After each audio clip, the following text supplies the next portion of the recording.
Assalamualaikum warahmatullahi wabarakatuh. Perkenalkan, nama saya Puji Astuti. Saya dari program studi D3 Anafarma, Analis Farmasi dan Makanan. Di sini saya akan menjelaskan tentang nilai dan norma konstitusional Undang-Undang Negara Republik Indonesia tahun 1945. Jadi pengertian konstitusi itu adalah seperangkat aturan atau hukum yang berisi tentang ketentuan bagaimana pemerintahan diatur dan dijalankan. Oleh karena itu, aturan yang terdapat dalam konstitusi itu mengatur hal-hal yang amat mendasar dalam suatu negara. Maka konstitusi dikatakan pula sebagai hukum dasar yang dijadikan pegangan dalam penyelenggaraan suatu negara. Jadi konstitusi itu ada tiga macam. Yang pertama, sebagai landasan konstitusionalisme. Lalu, apa sih landasan konstitusionalisme itu?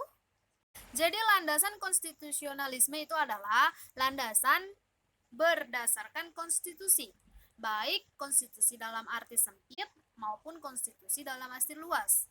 Fungsi yang kedua, untuk membatasi kekuasaan pemerintahan yang sedemikian rupa sehingga penyelenggaraan kekuasaan tidak bersifat sewenang-wenang. Fungsi yang ketiga, dijadikan sebagai landasan penyelenggaraan negara menurut suatu sistem ketatanegaraan tertentu yang mana dijunjung tinggi oleh warga negaranya serta menjamin hak-hak asasi warga negaranya.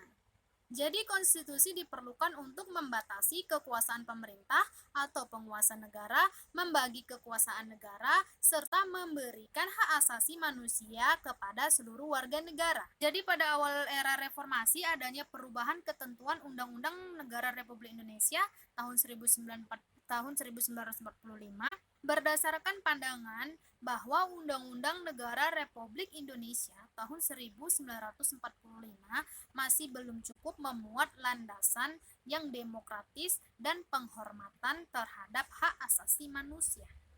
Jadi dalam perkembangannya itu, perubahan tuntutan Undang-Undang 1945 ini masih menjadi kebutuhan bagi bangsa Indonesia. Oleh karena itu, MPR melakukan perubahan secara bertahap dan sistematis.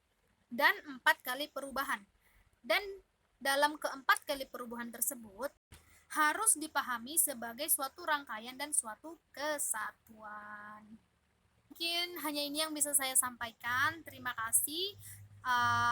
Jika ada kesalahan, saya mohon maaf. Assalamualaikum warahmatullahi wabarakatuh.